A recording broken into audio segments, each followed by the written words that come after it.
네, 안녕하십니까. 평론하는 남자 최영일입니다. 자주 뵈니까 좋죠. 지금 이 참여연대와 관련된 오해와 진실 혹은 거짓, 자, 이 주제로 계속 이어가고 있는데요. 오늘도 아주 흥미진진한 주제를 다뤄보도록 하겠습니다. 먼저 오늘 모신 분이 또 특별한 분이세요. 참여연대 정책위원장을 맡고 계신 이태호 위원장님 자리에 함께 하셨습니다. 어서 오세요. 안녕하세요. 참여연대와는 인연이 워낙 깊으시죠? 예, 95년에 입사해가지고 지금까지 쭉 일하고 있습니다. 95년도요? 예, 25년. 야, 참여연대가 정년이 있습니까? 예, 있습니다. 그래요. 정년까지 쭉 여기서 네. 가늘고 길게 일하는 게 제 목표입니다. 예. 네. 하지만 제가 왜 오늘 특별한 분을 모셨다고 말씀드렸냐면요. 곧 입각하실 분이거든요. 네. 보수 언론들의 주장에 의하면 조만간 청와대 요직에 입각할 가능성이 매우 높은 자리에 계신 분입니다. 예정 있으세요? 예, 없습니다. 이거 너무 허탈하지 않습니까? 있다 그러셔야죠. 없어도 있다 그러시는 거예요. 일단 지르고 보시는 거예요. 자, 이번 정부의 특성 중에 하나가 시민단체와의 연계성. 보수 언론들이 많이 주장을 하죠. 그래서 실제로 이런 중앙일보 기사인데요. 네. 헤드라인을 읽어드리겠습니다. 청와대 내각 등에 무려 62명 진출. 참여연대 정부 아니냐. 정부 이름이 노무현 정부 때 참여정부였는데 문재인 정부는 참여연대 정부 아니냐. 예. 이런 얘기를 이게 종합일간지가 대놓고 하는 시대가 됐는데 먼저 이 위원장님 어떻게 생각하십니까? 저희가 느끼기엔 정말로 과장돼 있다 네. 이렇게 생각합니다. 사실 뭐 몇몇 분들이 입각하거나 정부에 참여한 건 사실이에요. 네. 주요 임원들이었죠. 예를 들어서 지금 김상조 정책실장님, 네. 공정위원장을 시작해서 그리고 장하성 지금 주중대사님, 네. 그리고 고 박원순 시장님 이런 분들이 뭐 선출직이셨던 거고요. 참여연대 출신인 건 분명한 사실입니다. 하지만 62명 이런 사람들이 공직에 진출해 있고 네. 특히 정부 핵심 청와대에 진출해 있다는 건 명백히 사실이 아닌데요.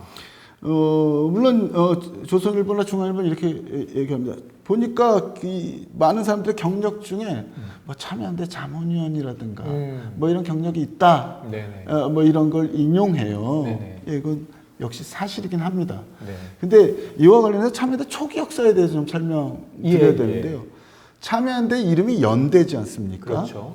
90년대 초반에 무언가 이제 거리에서 말고 이제 제도 영역에서도 무언가를 하는 단체들이 있어야 되겠다 해서 심사의 각계 인사들이 뜻을 모아가지고 참여연대라는 단체들을 만드는데 도움을 줍니다. 그러면서 이제 자문위원이라든가 이런 걸로 이름을 걸거나 아니면 굉장히 많은 200명 가까운 운영위원 중에 한 명으로 초창기에 이름을 걸어주셔서 참여연대 전체를 런칭하는데 도움을 주신 분들이 25년 전 일이죠. 김수현 전 정책실장 같은 분들도 초기에 저희가 특별한 사안이 있을 때 한두 건씩 자문을 구하던 그런 분들은 이제 정책위원이라고 했는데요.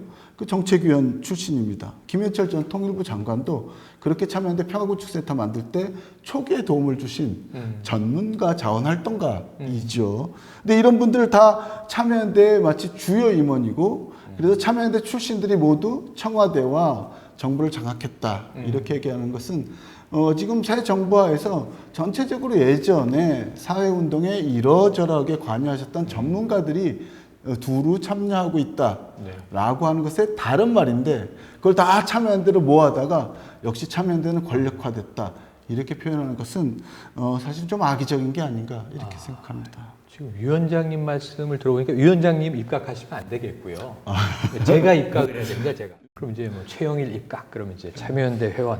근데 그 밑에 하나 전 더 달 건데요. 오늘 여기 방문했으니까 꽤 깊숙이 참여연대 관여하신 참여연대 아닙니다. 중심 인물이 아닙니다. 되는 겁니다. 제가 여기 오기 직전에 TV 조선에 출연하고 왔습니다. 그러니까 뭐를 달아야 되냐면 참여연대 회원 그 밑에 예. TV 조선 고정 출연자 이게 두 개를 같이 달아줄 수 있는 거죠. 사실 그렇습니다. 예, 사실 박재승 전 변협회장님이 네네. 참여연대 초기에 약간 감사 역할을 하셨어요. 네. 그렇지만 이분의 경력 전체를 볼 때는 서울 변협회장, 대한 변협회장, 실제로 법조계 인사입니다. 네. 근데 저희의 감사를 초창기했다는 이유로 참여연대의 인물이다 이렇게 분류를 해가지고 네. 참여연대가 다 정권을 접수한 것처럼. 지금 62명 이 중앙일보 기사는 사실이 아니다. 참여연대 일부 뭐 운영위원이나 자문위원 등의 직을 짧게 혹은 뭐 얕게 걸쳤던 분들이 계신 건 사실이지만 그분들은 사실은 이 정체성으로 분류한다면 학자, 뭐 법조인 혹은 관료 뭐 이런 쪽이 더 맞는 것이 아닌가 예, 말씀해 그렇습니다. 주셨습니다. 예. 그러면은 이런 그 기사들을 언론들 왜 즐겨 쓰는 거예요? 어쨌든 그 이후에 참여연대는 근 25년 동안 비교적 시민의 힘으로 시민의 회비로 독립적이고 자립적으로 활동해 왔습니다. 이런 단체가 없어요. 그리고 자립적일 뿐만 아니라 솔직히 말하면 어떤 정부에든 심지어 보수 정부에도 상당히 영향을 가지고 비판적인 힘을 보여주는 단체가 됐어요. 이 영향력에 대해서 보수단체가 이게 어떤 진보적인 영향력, 정책적 영향력에 너무 큰 비중을 차지하거나 진보적 영향이 너무 강화되고 있구나 이런 거에 대해서 무언가 좀 걱정하게 된 것 같아요. 그래서 2000년대 초반부터 뭐 시민단체가 권력화됐다느니 그렇게 찬사를 했던 참여연대에 뭐 시민이 없는 시민운동이라느니 그리고 결국은 뭐 자문위원까지 다 탈탈 털어가지고 정권에 이렇게 많이 관여하고 있다느니 이런 식의 어떤 부정적 이미지를 만들어내는 캠페인을 하고 있다고 봅니다. 네, 지금 현재의 이제 일부 보수 언론들이 참여연대의 파워를 좀 견제하는 것 같다. 근데 그건 뭐냐면 권력의 등용문이 아니냐. 이렇게 이제 뭐랄까 좀 이제 눈을 가늘게 뜨고 쳐다보는 느낌. 80년대 말부터 2000년대 초반까지 한국 사회에서 되게 중요한 변화를 만들어낸 것은 시민사회 영역이었고 시민운동이 그 역할을 했습니다. 왜냐하면 민주화로 열린 공간을 어떻게 구체적인 권리로 시민의 권리로 아니면 구체적으로 작동하지 않고 그냥 이름만 있는 게 아니라 실제로 작동하는 제도로 채워나가느냐 하는 데서 시민단체와 시민단체에 참여한 사람들이 기여한 바가 컸어요.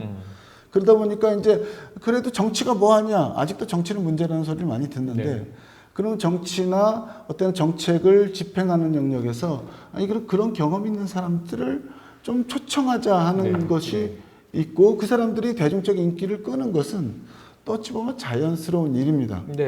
근데 이제 저희도 권력감시 단체를 표방했기 때문에 과거에 참여연대에 참여했던 전문가든 아니면 실제로 전업적 활동가든 그분들이 정치권이나 제도에 참여하는 것이 일반적으로 당연하지만 저희로서는 권력감시 단체로서의 사명을 계속해야 되기 때문에 이렇게 들어간 분들과 어떻게 거리두기를 하면서 계속해서 비판적인 우리의 미션, 우리의 정체성을 계속 유지해 나갈 건가는 큰 숙제죠. 고민을 해오셨군요. 근데 사실 보시면 아시다시피 저희가 권력에 대거 참여했다고 얘기되는 노무현 정부 때 보면은 저희 참여연대가 뭐 FTA 문제라든가 뭐 다른 정치개혁 문제라든가 여러 가지 또 뭐 그 IMF 이후에 신자유주의적인 정책들과 관련해서 노무현 정부가 되게 각을 세웠고요. 맞아요. 지금 문재인 정부에 와서도 예를 들어서 은산 분리 문제라든가 또 정부가 수집한 여러 가지 개인 정보들의 상업적 이용 같은 데 대해서는 저희가 굉장히 강력한 입장을 표명하고 있습니다. 그래서 물론 그럼에도 불구하고 저희 출신들이 일부 공직에 들어가 있기 때문에 한국 사회에서 인적으로 가까웠다는 것은 되게 중요한 문제죠. 그렇죠. 때문에 이거에 대해서 저희가 경각심을 가지면서도 지금 실제로 정책 영역에서는 감시자로서 역할들을 최선을 다해서 하고 있다는 점을 꼭 말씀드리고 싶습니다. 자, 그런데 이제 마치 권력으로 가기 위한 뭔가 야욕을 가지고 있는 사람들의 집단 등용문처럼 이렇게 윤색을 하고 있는 것은 정말 안타깝다는 생각이 드는데요.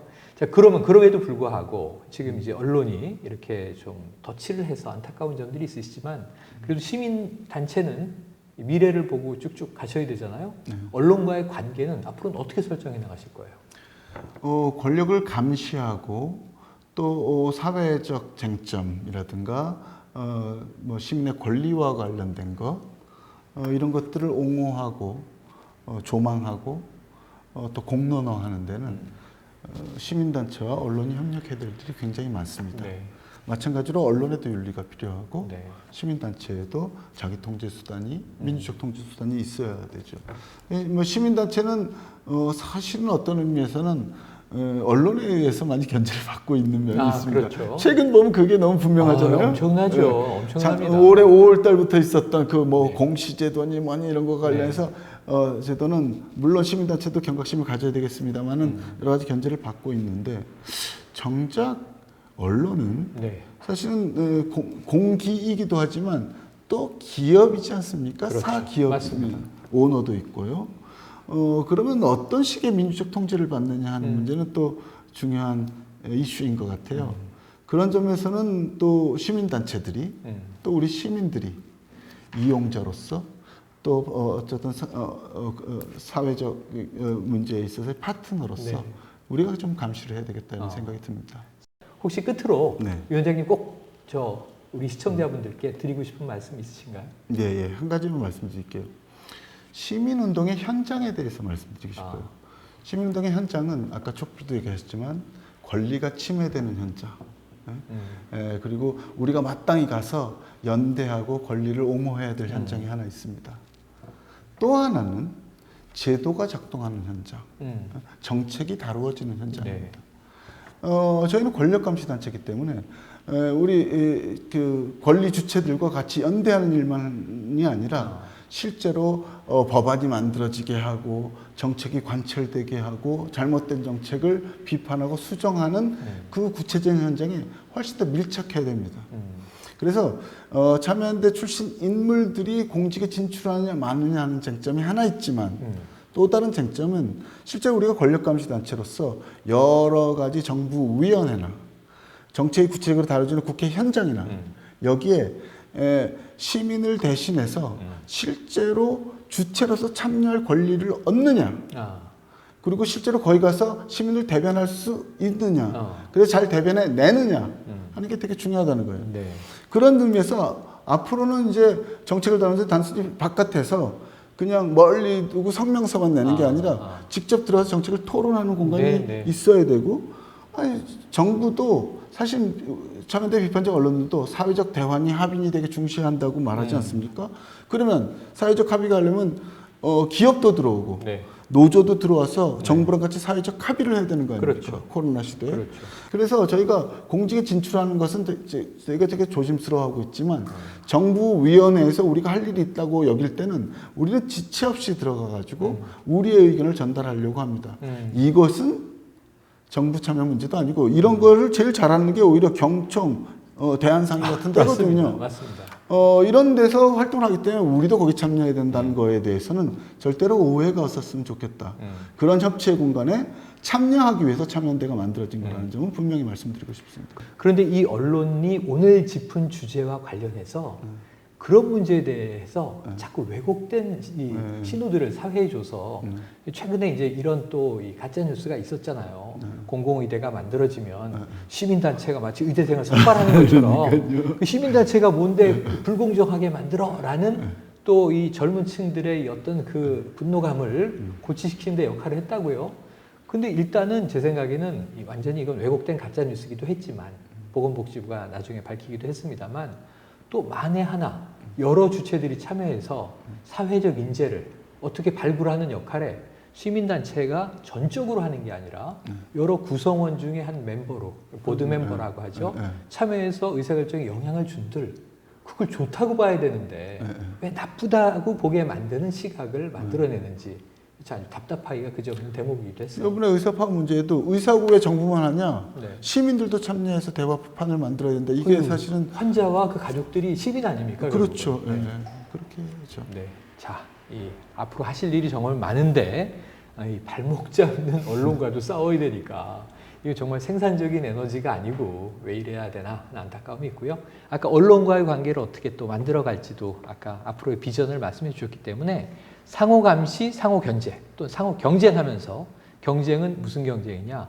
시민들의 마음을, 공감을 이끌어내기 위한 경쟁을 언론과 또 시민단체가 하는 것이겠죠.